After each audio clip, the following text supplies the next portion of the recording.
যুদ্ধ নাকি এটি কোনো বিশেষ সামরিক অভিযান নাকি মার্কিন যুক্তরাষ্ট্রের ভেতরে আপনার এটা নিয়ে ডিবেট হচ্ছে, এবং সেখানে ডেমোক্রেটরা বলছে এটা একটা ওয়ার অফ চয়েস। সো একটা আগ্রাসী যুদ্ধ সেটি ইরানের উপরে চাপিয়ে দেওয়া হয়েছে, এবং সেই যুদ্ধের ফলে আমরা এখন যে বাস্তবতা দেখতে পাচ্ছি যে এটি একটি বহুমাত্রিক রূপ লাভ করেছে। এবং যদিও আমরা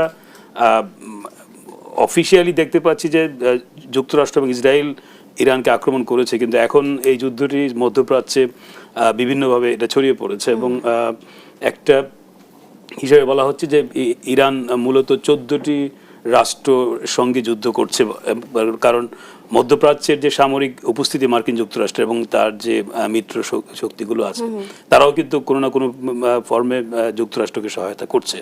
আবার আমরা দেখতে পাচ্ছি ইউরোপ থেকেও হয়তো স্পেনের মতো রাষ্ট্র তারা হয়তো মানে সরাসরি ইয়ে করছে, সহযোগিতা করার কথা বলছে না, কিন্তু অন্যান্য রাষ্ট্র তাদের মধ্যে কিন্তু আমরা সহযোগিতার মনোভাব দেখতে পাচ্ছি। বিশেষ করে জার্মান চ্যান্সেলর উনি যুক্তরাষ্ট্রে গিয়েছেন, ট্রাম্পের সাথে কথা বলেছেন এবং সাহায্যের কথা বলেছেন। ফলে এই যুদ্ধের যে একটা ভয়ঙ্কর মানবিক বিপর্যয়ের একটা দিক সেটি আমরা দেখতে পাচ্ছি। দ্বিতীয়ত এই যে আন্তর্জাতিক একটা বিশ্ব ব্যবস্থা আছে, যে ব্যবস্থার মূল হচ্ছে যে প্রত্যেকটি দেশের স্বাধীনতা সার্বভৌমত্বকে রক্ষা করা, এবং সেটি কিন্তু লঙ্ঘিত হয়েছে। এই যুদ্ধটা আসলে শুধু যে আপনার এই ক্ষয়ক্ষতি, ধ্বংসযজ্ঞ, মানে অমানবিকতা, নিষ্ঠুরতা, এটি যেমন একদিকে, অন্যদিকে হচ্ছে যে আমরা যে বিশ্বে বাস করছি সেটি আমরা জানি যে অনেকগুলো ঘটনাই গত কয়েক দশকে আমরা দেখেছি, এবং এমনকি মার্কিন যুক্তরাষ্ট্রই আপনার ইরান আক্রমণ করেছে, ইরাক এক সময় আক্রমণ করেছে, লিবিয়া করেছে, সিরিয়াতে তারা করেছে, আফগানিস্তানের ঘটনা আমরা জানি। ফলে ওই ঘটনাগুলো কিন্তু এই সার্বভৌমত্ব বা স্বাধীনতার বিষয়টিকে তখনও আপনার লঙ্ঘন করা হয়েছে। কিন্তু এবার যেভাবে এই বিষয়টিকে লঙ্ঘন শুধু না, এই বিষয়টি বলা যায় যে একেবারে পায়ে পিষ্ট করা, কারণ আমরা যদি পায়ে বেঁধে যুদ্ধ করা, যেটাকে আমরা যুদ্ধ করা, এবং একটা মানে আপনার আমরা জানি যে শক্তিশালী বা বৃহৎ শক্তিগুলো তারা এক ধরনের আধিপত্য বিস্তার করে, বিশেষ করে মার্কিন যুক্তরাষ্ট্র তার যে হেজিমনিক যে কন্ট্রোল বিশ্বব্যাপী, সেটি একটা চাপের মধ্যে বা চ্যালেঞ্জের মধ্যে ছিল চীন থেকে। কিন্তু মধ্যপ্রাচ্যে ইসরায়েলের স্বার্থে এবং মার্কিন যুক্তরাষ্ট্রের স্বার্থেও তারা যে এখানে ইরানের মতো একটি রাষ্ট্রের উপরে একটা আনপ্রোভোকড এই আক্রমণ হবে, এবং সেই আক্রমণের যে ধরন এবং যেই ধরনের মানে তারা যেভাবে জাস্টিফাই করছে, বিশ্লেষকরাই তো বলছেন যে ট্রাম্প নাকি আরো 1-2 মাস আগে থেকেই নাকি ইরানকে আক্রমণ করার কথা ভাবছিল। এখন ট্রাম্পের ভাবনা তো আমরা জানি যে সেটি কতটা মানে প্রিডিক্টেবল বা আনপ্রিডিক্টেবল। ট্রাম্প আপনার এই যে এর আগে যে 12 দিন ব্যাপী যুদ্ধ হয়েছে, ইরান এর আক্রমণ করা হয়েছিল, তখন উনি বলেছিল যে উনি 2 সপ্তাহ বা 3 সপ্তাহ কোনো আক্রমণ করবে না। দেখা গেল পরের দিনেই উনি আক্রমণ করলেন। এবার একটা আলোচনা চলছিল, এবং আমরা যতটুকু জানি যে ওমানের যে মধ্যস্থতা, এই আলোচনার মধ্যে 2 পক্ষই কিন্তু এক ধরনের অগ্রগতির কথাই বলছিল এবং একটা চুক্তি হওয়ার পথে ছিল। সে অবস্থায় ইরানের উপর আক্রমণ করা হয়েছে। এই যে একটা মানে আপনার এই কূটনীতিটাকেও কিন্তু এক ধরনের প্রতারণার জায়গায় বা এক ধরনের অবিশ্বাসের জায়গায় নিয়ে যাওয়া হয়েছে। ফলে এই যে পরিস্থিতিটা, সেই পরিস্থিতিটা আপনার একটা বিশ্ব পরিস্থিতিকে অনেকে যে জঙ্গলের যে সাথে তুলনা করছে, এবং বাস্তবতা তাই যে একটা রুলস বেসড অর্ডার, যেখানে মিনিমাম যে নর্মসগুলো ছিল বিশ্বের, সেই নর্মসগুলোকে কিন্তু বৃদ্ধাঙ্গুলি দেখানো হচ্ছে। জি, অতএব এখনো বলা যাচ্ছে না আসলে কি হতে যাচ্ছে। এই পর্যায়ে মেজর অবসরপ্রাপ্ত ডক্টর নাসির উদ্দিন আহমেদ, আপনার পর্যবেক্ষণ জানতে চাই যে তাহলে কি আমরা বলতে পারি যে আমেরিকা এখন হচ্ছে ইরানের ফাঁদে? ধন্যবাদ। আমার সুধী দর্শকদের শুভেচ্ছা এবং সম্মানিত বিজ্ঞ আলোচকের জন্য শুভেচ্ছা। এটা বলাই যায় অবশ্যই সেই খাতে। এটার স্যার যেটা বললেন যে একটা তো হলো যে সামরিক দিক, যেভাবে এটা হয়েছে সাধারণত যুদ্ধের ঘনঘটভাবে শুরু হয় না, একটা ফার্স্ট বুলেট রাউন্ড একটা হয় এবং যুদ্ধের একটা মোটামুটি উভয় পক্ষ জানে যে এই হতে যাচ্ছে, বা এই সেই হিসাবে তারা তাদের যারা বেসামরিক জনগণ থাকে তাদেরকে সতর্ক করে এবং বিভিন্ন ধরনের একটা প্রস্তুতিমূলক বিষয় থাকে। কিন্তু এই ক্ষেত্রে এটা হয়নি। এই ক্ষেত্রে all on a sudden negotiation হচ্ছিল, তারপর হঠাৎ করে বলল যে না আমরা আর আগাতে পারছি না, পর তিনি অ্যাটাক হয়ে গেল। এটা হলো তো সামরিক দিক। এরপরে যেটা হয়েছে সেটা সামরিক কথা বলতে গেলে আরেক জায়গায়, কিন্তু আমি অন্য প্রসঙ্গটা একটু আলোচনা করতে চাই সেটা হচ্ছে যে এটার মধ্যে একটা হলো যে অভ্যন্তরীণ রাজনীতি আছে দুটা দেশের, আমেরিকা এবং ইসরায়েলের, আর একটা হচ্ছে অস্ত্র ব্যবসার একটা স্বার্থ। প্রথম বিষয়টা হচ্ছে যে আমরা সবাই জানি যে আমেরিকা একটা মধ্যবর্তী নির্বাচন হবে নভেম্বরে এই বছরে, আর ডিসেম্বরে হলো ইসরায়েলের নির্বাচন, এবং সব প্রকার জরিপে ডোনাল্ড ট্রাম্পের জনপ্রিয়তা এখন 36 থেকে 42-এর মধ্যে, বিভিন্ন সংস্থা যেভাবে করেছে, এবং এটা যদি কন্টিনিউ করে এবং মধ্যবর্তী নির্বাচনে যদি তার হেরে যাওয়ার মতো পরিস্থিতি হয় তার দলের মধ্যে, হয়তো তাকে চেঞ্জ করা যাবে না, অভিষেক হবে না, কিন্তু যেটা হবে সিনেটে বিভিন্ন ধরনের কন্ট্রোল মেকানিজম আরোপ করা যাবে। এটা হলো একটা, উনি এটাকে এখন হিরো সেজে আমেরিকার জনগণের কাছে একটা ভাবমূর্তি তৈরি করতে চাচ্ছেন মধ্যবর্তী নির্বাচনের আগে, যে উনি একমাত্র রক্ষাকর্তা, ইনি না থাকলে এই ইরানের হাতে সমস্ত পৃথিবী ধ্বংস হয়ে যাবে। এইটা একই কথা হলো নেতানিয়াহুর ক্ষেত্রে, তারও জনপ্রিয়তা এখন একেবারে তলানির দিকে। তার দল সাম্প্রতিক জরিপে দেখা গেছে যে 50 থেকে 52টা সিট ম্যাক্সিমাম পেতে পারে, যে 120টা সিটের মধ্যে।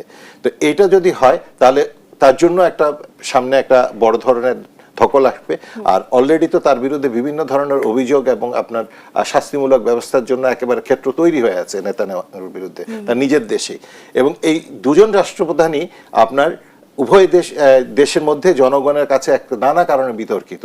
এর মধ্যে আবার এপস্টেইন যেই বিতর্কটা এসছে সেটার মধ্যে ডোনাল্ড ট্রাম্পের আছে। তো এটা হলো একটা সামরিক দিকের বাইরে রাজনীতিকে সম্পূর্ণভাবে একটা অ্যাডভান্টেজ নেওয়া, হিরো সাজা, যে আমি না হলে এই ইসরায়েলের স্বার্থ বা আমেরিকার স্বার্থ কেউ দেখতে পারবে না। তাদের তো স্লোগানই ছিল আমেরিকার মেক আমেরিকা গ্রেট এগেইন। তো সেটার একটা প্রলেপ দেওয়ার চেষ্টা হচ্ছে।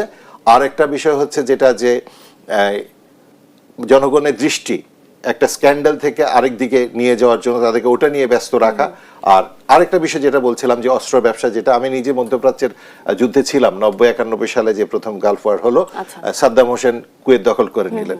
এটা অবিশ্বাস্য যে সাদ্দাম হোসেন একটা ওয়ার মেকানিজম তৈরি করছে, তার সৈন্যরা সব কুয়েত বর্ডারে প্রস্তুতি নিচ্ছে, কুয়েতে ঢুকবে, আমেরিকা কিছুই জানতো না, তাদের ঢুকে গেল। তাদের কিন্তু ওই বর্ডারের মধ্যে স্টপ করতে পারতো, আমেরিকার সে সক্ষমতা ছিল, কিন্তু তারা করেনি। তারা কি করেছে?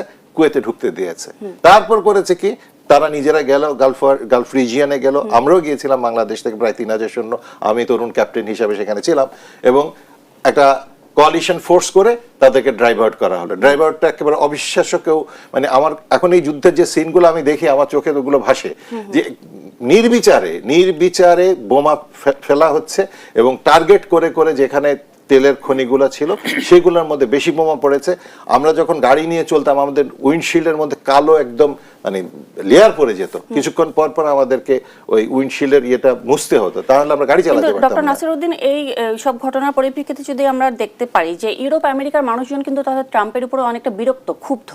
তারপর আপনি বললেন সামনে হচ্ছে তাদের মধ্যবর্তী নির্বাচন, তাহলে ট্রাম্প কি এই ঢিলটা ছুড়বে কেন? এটা হচ্ছে যে সে যেটা বললাম যে সে নিজেকে রক্ষাকর্তা হিসাবে একটা ইমেজ তৈরি করার চেষ্টা করছে, যে উনি ছাড়া আর কেউ আমেরিকাকে রক্ষা করতে পারবে না, এবং ওই নেতানিয়াহু ছাড়া তাদের যে স্বার্থ এটা করতে পারবে না। এবং এটার মধ্যে আবার ধর্মকে মিশিয়ে দিয়েছে।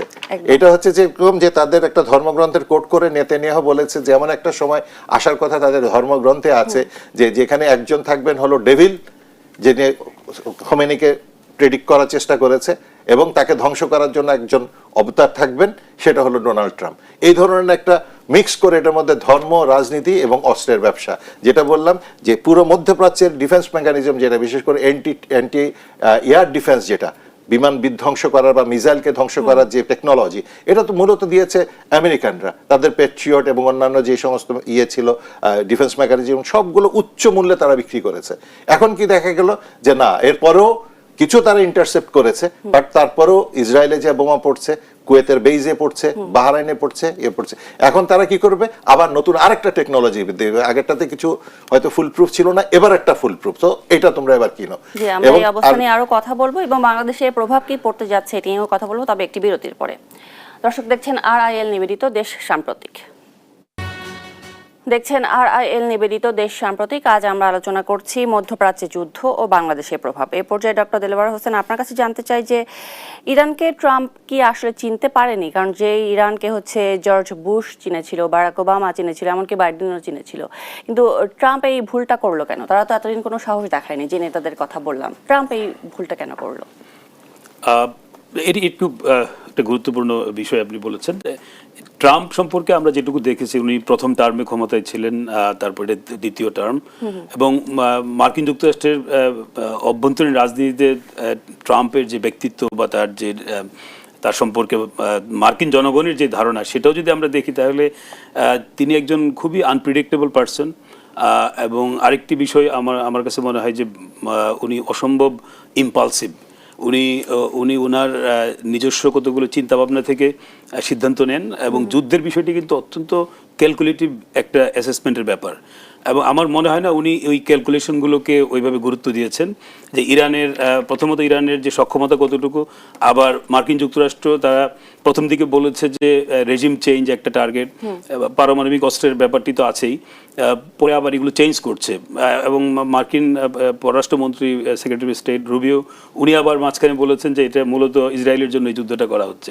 তো ফলে বোঝা যাচ্ছে যে এই যুদ্ধের লক্ষ্যটাও পরিষ্কার না। তবে এই লক্ষ্যের ব্যাপারে একটা জিনিস আমি যেটা ওনার সাথে একমত, এবং আমি নিজেও এটি অন্য জায়গায় বলেছি, যে এই যে অভ্যন্তরীণ রাজনীতিতে ট্রাম্পের যে ক্রমাগত যে অজনপ্রিয়তা, এবং একইভাবে ইসরায়েলেও নেতানিয়াহুর যে অজনপ্রিয়তা, এবং এবং এই অজনপ্রিয়তা কিন্তু ব্যক্তিগত পর্যায়ে শুধু না, তারা কিন্তু একটা দলকেও একটা একটা সংকটের মধ্যে ফেলে দিয়েছে। বিশেষ করে ট্রাম্পের কথা আমরা বলবো। ট্রাম্প হয়তো মনে করেছে যে এই একদিকে অ্যাবস্টেন ফাইল, অন্যদিকে তার যে অ্যাপ্রুভাল রেট অনেক কম, এবং মধ্যবর্তী নির্বাচনে একটা বড় ধরনের ভরাডুবি হবে। এই অবস্থায় আমরা আগেও দেখেছি যে মার্কিন প্রেসিডেন্টরা একটা বৈশ্বিক পর্যায়ে তারা বড় ধরনের একটা ইন্টারভেনশনিস্ট এইরকম একটা অভিযানে নেমে যায়, ফলে জনগণের দৃষ্টি অন্যদিকে সেটাকে আপনার ডাইভার্ট করা। এই ক্ষেত্রে কিন্তু সেটি এখনো হয়নি, এবং আপনার মানে দুভাবেই কিন্তু ট্রাম্প ভুল করেছে বলা যায়। যেমন ইরানের সক্ষমতা সম্পর্কে ওনার পরিষ্কার ধারণা ছিল না, একই সঙ্গে উনি যে কথা বলছে যে রেজিম চেঞ্জ করে ফেলবেন, ইরানের জনগণকে সরকারের বিরুদ্ধে বিক্ষোভ করার জন্য বলেছেন, তার কোনোটাই কিন্তু ঘটেনি।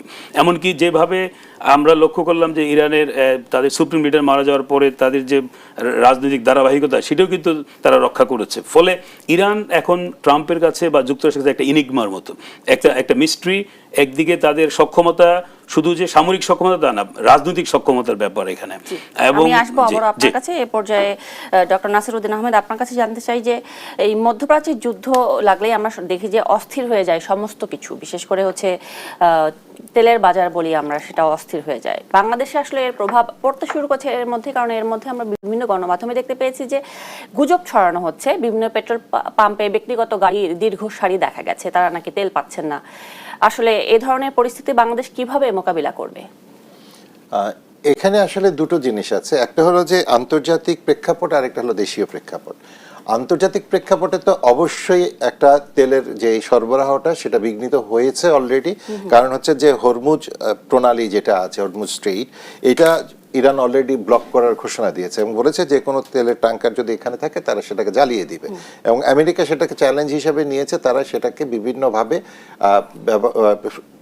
পরিষ্কার রাখার জন্য চেষ্টা করছে।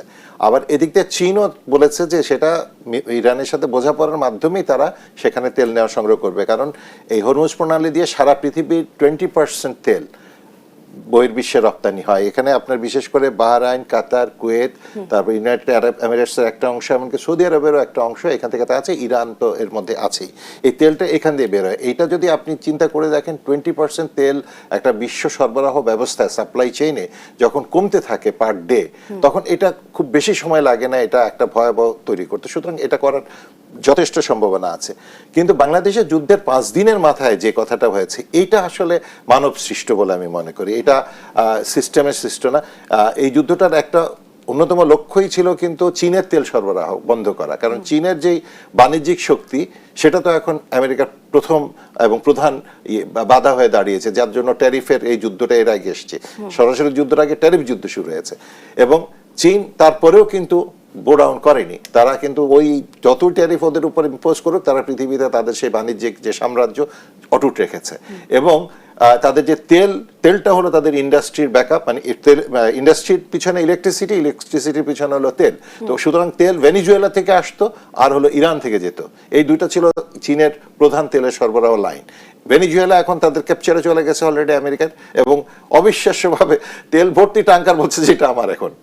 এবং আমি যেটা মানে আরো খারাপ লাগছে, যেটা আমি আজকে এটা স্মরণ করছি, যে কুয়েতে যখন তারা দখল করলো, এরপরে কুয়েতে যতগুলো গুলি ছোড়া হয়েছিল, যতগুলো মিসাইল, যতগুলো বোম ছোড়া হয়েছিল, প্রত্যেকটার পয়সা কুয়েতের স্টেট ফান্ডে তারা নিয়ে গেছে। আমেরিকাতে যে রিজার্ভ ছিল সেখান থেকে অ্যাডজাস্ট করেছে, নাহলে তেল নিয়েছে, নাহলে স্বর্ণ নিয়েছে এখানে। আবার দেখবেন এই ইরানে যদি এই রিজিম চেঞ্জের যেটা বললাম, আমি জানি না এটা আদৌ হবে কিনা, কারণ উনি যথেষ্ট উস্কানি দিয়েছেন। এর আগেও যখন তরুণরা রাস্তায় নেমে আসলো, তার আগেও যখন আপনার একজন লেডি ওই ইয়েতে মৃত্যুকে কেন্দ্র করে 2020 সালে সম্ভবত যেই আন্দোলনটা হলো মেয়েদের, ওখানে কিন্তু সিআইএ বলেন, আমেরিকা বলেন, তারা যথেষ্ট উস্কানি দিয়েছে এটাকে আরো একটা কেওয়াস তৈরি করার জন্য, কিন্তু ওই দুটা ফেল করেছে। কিছুদিন আগে যে তরুণদের যে একেবারে সরাসরি একটা পুরো তেহরান জুড়ে এবং অন্যান্য জায়গায় যেটা ছিল, সেটাও সাকসেসফুল হয়নি। কারণ খোমেনি বিশেষ করে একটা বুঝতে হবে যে এখানে যারা শিয়া, তাদের একটা অন্যরকম বন্ডেজ আছে সারা পৃথিবীতে। এই যে যারা একটু সংখ্যা লঘিষ্ঠ থাকে, তাদের যেমন আপনি মনে করেন উপমহাদেশের শিখ যারা, তারা কিন্তু যথেষ্ট ইউনাইটেড। তারপরে বাংলাদেশে তো এখন আমরা দেখতে পাচ্ছি নতুন সরকার, তো নতুন সরকার আসলে এই মধ্যপ্রাচ্যের যুদ্ধের যে প্রভাব আমাদের দেশে পড়ছে, অলরেডি পড়ে গেছে বলতে পারি, এটি আসলে কিভাবে মোকাবেলা করা উচিত? প্রথম কথা হচ্ছে যে আমাদেরকে মিসলিড করা যাবে না। আমাদের সত্যি সত্যি যদি তেলের মজুদ থেকে থাকে, তাহলে আমাদেরকে সেটা নিয়ে আমাদেরকে যথেষ্ট হিসাব কিতাব করে চলতে হবে। আমরা কিন্তু এর আগে এই ধরনের জরুরি পরিস্থিতিগুলোতে, যেমন আমরা সন্ধ্যার সময় মার্কেটগুলো বন্ধ করে দিয়েছি বিদ্যুৎ সাশ্রয় করার জন্য, অনেক সময় আমরা অফিসগুলোকে আমরা করোনা টাইমে বা যেভাবে করেছি যে অনলাইন করে দিয়েছি। লোডশেডিং তো এখন হচ্ছে, মাঝখানে তো আমরা কিছুদিন অন্তত কিছু ভালো ছিলাম, এটা তো অস্বীকার করার উপায় নাই। কিন্তু এখন যেটা হচ্ছে যে লোডশেডিং আরো বাড়বে। এটা যদি লোডশেডিং বাড়ায় দিবেন আপনি, তেলের সরবরাহের জন্য আজকে মাইলের পর মাইল মানুষ দাঁড়িয়ে থাকবে, আর আমি বলবো যে আমার স্টক ঠিক আছে, পর্যাপ্ত মজুদ আছে, এটা তো সাংঘর্ষিক হয়ে গেল। এই হলো এক। আর দুই নম্বর হচ্ছে যেটা, যে দ্রব্যমূল্যের দাম তো বেড়ে যাবেই, কারণ আপনার যখন তেলের মূল্যটা আন্তর্জাতিক বাজারে এখন 3 গুণ 4 গুণ বেড়ে গেছে। তো তেল দিয়ে তো জাহাজ চলে, তেল দিয়ে হলো কার্গো প্লেন গুলো চলে, তো তেলের দাম যখন বেড়ে যাবে স্বাভাবিকভাবে সেটার ইম্প্যাক্ট পড়বে এসব দ্রব্যমূল্যতে। কিন্তু মানবসৃষ্ট কোনটা, যে এই এখন যে দ্রব্যগুলো মার্কেটে আছে, যে আপনি মনে করেন যে বিভিন্ন দোকানে দোকানে স্টক আছে বা গোডাউনে আছে, এর একটাও তো যুদ্ধ শুরু হওয়ার পরে আসেনি, সবগুলো আগে এসছে। তো এটারও যদি দাম এখন বেড়ে যায় যুদ্ধের ধরে, আপনি বাংলাদেশের পুঁটি মাছের দামও যদি বেড়ে যায়, যুদ্ধ লেগেছে মিডল ইস্টে, তাহলে তো এটা হলো মানবসৃষ্ট বিপর্যয়। এখানেই হলো সরকারের একটা কঠোর নজরদারি দরকার, কোন জায়গাতে আসলে কন্ট্রোল মেকানিজম করলে মানুষ কিছুটা হলো অন্তত স্বস্তিতে থাকবে। এটা আমাদের খুব কঠিন ভাবে এটা দেখতে হবে। আমরা আবারও ফিরবো, তবে নিচ্ছি একটি বিরতির পরে আবার ফিরে আসবো। দর্শক দেখছেন RIL নিবেদিত দেশ সাম্প্রতিক, RIL নিবেদিত দেশ সাম্প্রতিক। এবং এই পর্যায়ে ডক্টর দেলোয়ার হোসেন, আপনার কাছে জানতে চাই, যেটা বলছিলাম আর কি বিরতিতে যাবার আগে, যেসব দেশ আসলে মধ্যপ্রাচ্যের জ্বালানির উপর নির্ভরশীল, সেসব দেশের আসলে কি হতে যাচ্ছে, এবং অনেক বিশ্লেষক বলছেন যে তাদের দুর্ভিক্ষের মতো পরিস্থিতিও তৈরি হতে পারে। আমাদের দেশে যেটা হতে পারে যে হচ্ছে উৎপাদন আমাদের ব্যাঘাত ঘটবে, খাদ্যে প্রভাব পড়বে, এবং ধীরে ধীরে সেটি সবকিছুতেই একটি বিশৃঙ্খল পরিস্থিতি তৈরি করবে। সেই পরিস্থিতি মোকাবিলা দেওয়ার জন্য নতুন সরকারের সক্ষমতা কেমন বলে আপনি মনে করেন? না, আমাদের একটা বড় একটা শক্তি হচ্ছে যে এই ধরনের সিচুয়েশন আমরা আগেও ফেস করেছি। মধ্যপ্রাচ্যে আজকের যে সিচুয়েশন, এটি একেবারে নতুন না, যদিও এটার বর্তমান সময়ে কিছুটা নতুনত্ব আছে, কিন্তু যে চ্যালেঞ্জগুলো কিন্তু মোটামুটি পুরনো চ্যালেঞ্জ। তো সেদিক থেকে বাংলাদেশের অভিজ্ঞতা আছে, তো সেই অভিজ্ঞতাগুলোকে আমাদের কাজে লাগাতে হবে। আর মধ্যপ্রাচ্যের উপর আমাদের যে নির্ভরশীলতা, এই নির্ভরশীলতার জায়গাটা যে শুধু তেলের ব্যাপার তা না, ওখানে আমাদের 50 থেকে 60 লক্ষ আমাদের প্রবাসী শ্রমিক আছে। তারা একদিকে যেমন এই দেশগুলোতে কাজ করছে, আবার অনেকে স্ট্র্যান্ডেড অবস্থায় আছে। এর মধ্যে প্রায় 4 থেকে 5 হাজার আপনার প্লেন কিন্তু তাদের ফ্লাইট ক্যান্সেল হয়েছে। আমাদের রেমিটেন্সের উপরে তো প্রভাব পড়বে। জি, রেমিটেন্সের উপর একটা অনেক বড় প্রভাব পড়বে। ফলে এখন সবকিছু নির্ভর করছে যুদ্ধটার স্থায়িত্বের উপরে। যদি এটা আপনার মানে 1 মাস বা 4 সপ্তাহ বা 5 সপ্তাহ স্থায়ী হয়, সেই ক্ষেত্রে আমাদের সংকট অনেক বড় আকারে ধারণ করবে, আরও বেশি হলে আরও বেশি হবে। ফলে আমাদের শর্ট টার্ম এবং লং টার্ম, মিডিয়াম টার্ম এইভাবে প্ল্যান করা উচিত। এবং একটা হচ্ছে যে ডোমেস্টিক্যালি আমাদের কনজামশনের উপরে এক ধরনের মিতব্যয়িতা আরোপ করা উচিত। আর একই সঙ্গে মধ্যপ্রাচ্যের যে তেল বা গ্যাস বা আমাদের যে প্রবাসী শ্রমিকদের যে বিষয়, এগুলোর ব্যাপারে ওই দেশগুলোর সঙ্গে আমাদের আরও নিবিড় যোগাযোগ স্থাপন করা এবং এই সমস্যা যেহেতু শুধু বাংলাদেশের না, এটি আপনার পাকিস্তানের সমস্যা, এটি ভারতেরও সমস্যা, নেপালের সমস্যা, ফিলিপাইনের সমস্যা, মিশরের সমস্যা। ফলে আমাদের এই দেশগুলোর মধ্যে একটা যোগাযোগ স্থাপন করা দরকার, একটা কালেকটিভলি যেন আমরা ডিল করতে পারি, যাতে করে আমাদের যারা ওখানে, আরেকটা বড় বিষয় হচ্ছে যে ওখানে এই যুদ্ধের ফলে আমাদের যারা বাংলাদেশের প্রবাসী যারা শ্রমিক আছে, তারা যেন তাদের যে নিরাপত্তার বিষয়টা খুব গুরুত্বপূর্ণ। যে কারণ যেভাবে আক্রমণ হচ্ছে, অনেকটা তো যদি মার্কিন যুক্তরাষ্ট্রের সামরিক স্থাপনা বা সামরিক অথবা মার্কিন যুক্তরাষ্ট্রের যে অ্যাসেট, সেটার নামে আক্রমণ হচ্ছে, কিন্তু আমরা দেখতে পাচ্ছি যে ওখানে অনেক সিভিলিয়ান এরিয়াতেও আক্রমণ হচ্ছে গালফ অঞ্চলে। ফলে ওইসব জায়গাতে আমাদের যারা আছে বাংলাদেশি, তাদের সাথেও যোগাযোগ করা, তারাও আরো সতর্ক হওয়া উচিত, কারণ জীবনের মূল্য অনেক বেশি। তো সব মিলিয়ে আমি মনে করি একটা মানে এটাকে বলা যায় যে মানে একটা মাল্টি ফ্রন্ট একটা স্ট্র্যাটেজি আমাদের নিতে হবে, দেশের ভিতরে, দেশের বাইরে, এবং আগের অভিজ্ঞতাকে কাজে লাগাতে হবে। সবকিছু নতুন করে চিন্তা করলে হবে না, এবং আমাদের বিশেষ করে সরকার এবং আমাদের যারা জনসাধারণ, তাদেরও দায়িত্ব আছে, কারণ আমাদের কনজাম্পশনের উপরে আমাদের একটা নিয়ন্ত্রণ করা উচিত, বিশেষ করে বিদ্যুৎ ব্যবহারে। এই পর্যায়ে ডক্টর নাসিরউদ্দিন আহমেদ, আপনার কাছে জানতে চাই যে আসলে স্যার যেটা বলছিলেন যে এই ধরনের পরিস্থিতি আমরা আসলে এর আগেও মোকাবেলা করে এসেছি, হয়তো এত বৃহৎ পরিসরে নয়। সেদিক থেকে আসলে কূটনীতিগত কি কৌশল বাংলাদেশ অবলম্বন করলে এই প্রভাব থেকে অনেকটা মুক্ত থাকা যেতে পারে? আমি মনে করি কূটনীতি কৌশল প্রথমত হচ্ছে নীতিগত একটা অবস্থান তৈরি করা, কারণ আমি যে কোনো মুহূর্তে কিন্তু যেটা গালফ ওয়ারের সময় হয়েছিল, একটা কোয়ালিশন ফোর্স করে বাংলাদেশ থেকে সৈন্য পাঠানোর জন্য বলা হয়েছিল। এই ধরনের কোনো পরিস্থিতি যদি তৈরি হয়, তাহলে বাংলাদেশের অবস্থান কি হবে, এটা হচ্ছে একটা থাকবে। তারপর হচ্ছে যে আমরা সবসময় মুসলিম উম্মার কথা বলি, আর বাংলাদেশ হচ্ছে মুসলমান সংখ্যাগরিষ্ঠ দেশ।